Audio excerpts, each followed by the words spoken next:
I know I said I was not going to do another video talking about this unless something big broke. Something big actually has. Now, they're going to bury this. This was a statement made by Andrew Cuomo, governor of New York. Now, I just had the TV on in the background. It was Harris Faulkner outnumbered overtime. Just something, blah, blah, blah. I knew the president was going to speak. I wanted to get this recorded, get this up before he speaks so that you can listen to the Democratic governor of Andrew Cuomo breaking ranks with the official narrative. This guy almost quotes me verbatim. He's giving the numbers, and this is 34 minutes and 29 seconds in to 51 minute and 52 second clip of the show. So we're going to have about 15 minutes to watch this guy. But multiple times in here, he says the numbers, the statistics do not justify the panic.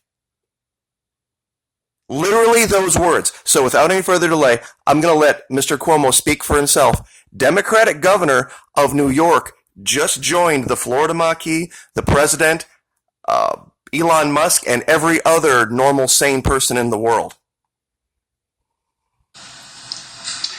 The number of cases, current total 421. We've gone up 96. New York City, you can see, went up 59 cases to a total of 154. Westchester went up 10 to 158. These are the counties that have cases. Schenectady is actually a new county for a case. New York now has the highest number of cases in the country. New York and Washington go back and forth. Washington had more deaths, obviously, because it was in the vulnerable situation.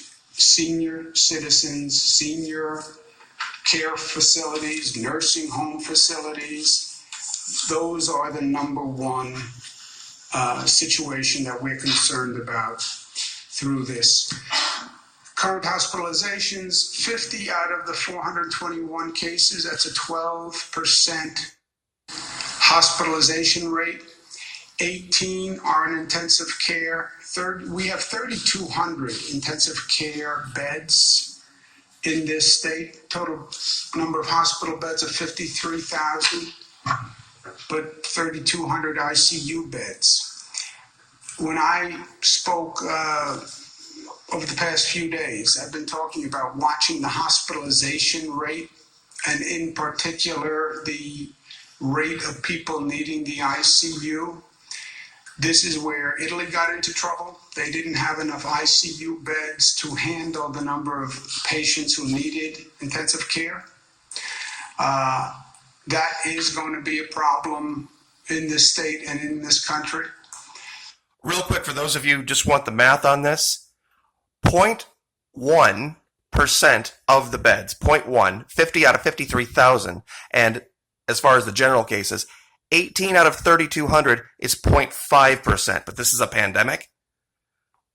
And that's something that we have to watch very, very carefully.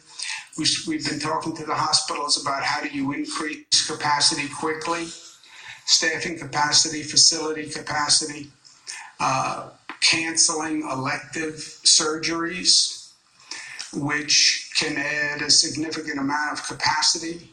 If you have an elective surgery, you want a hip replacement, some other type of elective surgery, there may come a point in time, and I would say it's probable, where we say we may postpone elective surgeries because we need that hospital staff to be taking care of this issue. But that is a major problem that we're looking at down the road. Again, perspective on all this, the Johns Hopkins numbers, everybody's anxious, everybody's nervous. Johns Hopkins has been tracking the facts. I understand emotion. I also understand facts, and you want to relax yourself. You want to understand what's going on. Look at the facts. Look at the facts. They have tracked every coronavirus case, 137,000, 5,000 people have passed away. You look into that 5,000 number, you're going to see senior citizens, you're going to see people who had underlying respiratory illnesses that were pre-existing. You're going to see people with compromised immune systems. The same type of people who would be affected by the flu, but at a higher rate of infection and at a higher rate of mortality. 69, almost 70,000 recoveries worldwide, 62,000 pending. We're dealing with the virus, and we're dealing with people's perception. Any emergency, any disaster, you have the issue that you're dealing with. Could be a fire, could be flood, could be an impending hurricane. You have the issue, and then you have the public perception of the issue. And the fear, the anxiety, the panic can be a more difficult issue than the underlying issue you're dealing with. And you have a lot of anxiety, I think much more anxiety than the facts would justify. But they are emotions, right? Emotions don't have to be fact-based. And part of my job is to say to the people of this state what the reality is and what they should expect. First, this is not going to be a quick situation. This is going to be weeks, months. I would calibrate ourselves. This is not going to be gone next week. It's not going to be returned to normal next week. Look at China, look at South Korea, look at Italy, look at the trajectory. This is months, so prepare yourself. And this is going to be everywhere. This day-to-day count, we're up 2, we're up 7. My guess is there are thousands and thousands of cases walking around the state of New York. My guess is there are thousands of cases of people who had coronavirus, didn't even know they had the coronavirus, had symptoms, resolved, moved on, and never knew they had it. 80% will self-resolve. There could be tens of thousands of people who had it. So, how many times did I say that? How many times is 80% of the people who actually get it will resolve with no intervention whatsoever?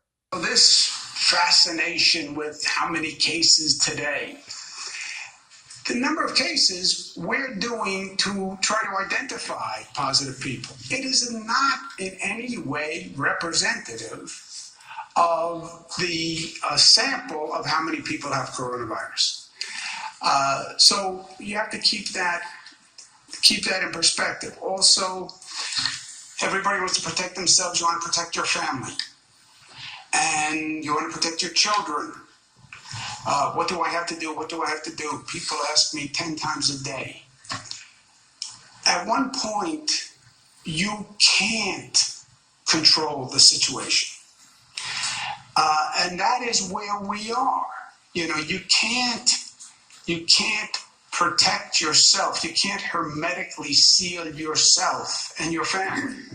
Someone will touch your child. Someone will put their hand down, and then your child will put their hand down. That is going to happen to you. It is going to happen to your children. That's why the facts are important. Well, what happens if my loved one, my brother, my sister, my mother, 80% are going to self-resolve.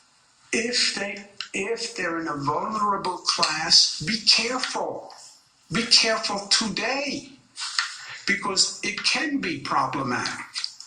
But thinking that you're going to escape coming in contact with this is not going to happen. One of my daughters was in precautionary quarantine, right? She came in contact with someone who was in a hotspot, who we didn't know whether or not that person was positive. So she was precautionary quarantine for 14 days. It's my daughter. That's everything to me. That's why I get up in the morning. How could I protect my daughter? Why didn't I protect my daughter? Because it's impossible. It's impossible. Now, my daughter is a young woman. She's not in one of the vulnerable categories. So I have to talk myself through the facts, right? You're talking about my child, right? You want to talk about emotion.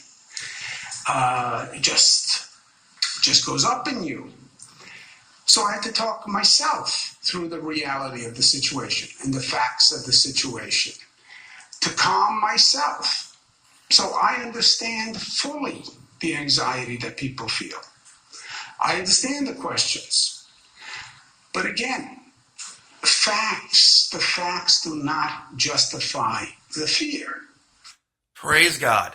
Somebody tells the truth. And I know more facts than anyone. I'm doing this every day. But my daughter was possibly exposed because you can't control it. Who knows where the cab driver was? Who knows where the person who sits next to you on the bus was? Who knows where your buddy was last night, who may have come in contact with a person who then finds out that they were in contact with a person? You can't. You can't. The good news is the facts. And yes, if you are in the vulnerable population, it's different. If it was my mother may have been exposed, then I would be more concerned. So what am I doing? I'm taking more precautions with my mother. And I talk to her about it every day. Because, I'm just a son and she knows better than I know, and she gave birth to me. So by definition, there's nothing that I could ever tell her in my life that is valuable because she gave birth to me. So by definition, I am just inherently inferior, which I understand and happens to be true. But that's a different situation. So all of this to say,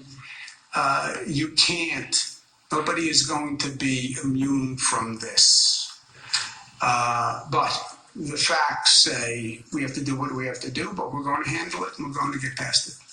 Questions? Your comments just now were kind of a rebuttal, if you will, to the calls for you to close schools statewide. What do you say to, and you probably have something very similar to say about specifically those calls to close schools? Okay. I will, for those of you who have Hulu, you can have this. If you just go to Harris Faulkner, Outnumbered Overtime, he makes a great point here, and I'm just going to condense it. If kids are mandatorily held home from school by the state, then parents who don't have staff to take care of them are going to have to stay at home to take care of their kids. Who's going to go to work in the hospitals? Is the point he makes. Who's going to staff my hospitals? Do you see the problem? And he also makes the statement that there is no factual data out there that says keeping the kids home from school will stop the spread of it. Because kids are such this tiny, tiny group of people that haven't been proven to be spreading this. So I will leave it there to give me enough time to upload this so that you can watch it before the president speaks. Anyway, Andrew Cuomo is a hero. Absolutely a hero. He has just bucked the trend. He has just walked away from the fearmongers on the left and these prepper survivalists that only want your money so you buy their shit. And he has stood firm, stood in righteousness. Praise God for Andrew Cuomo. Like, share, subscribe.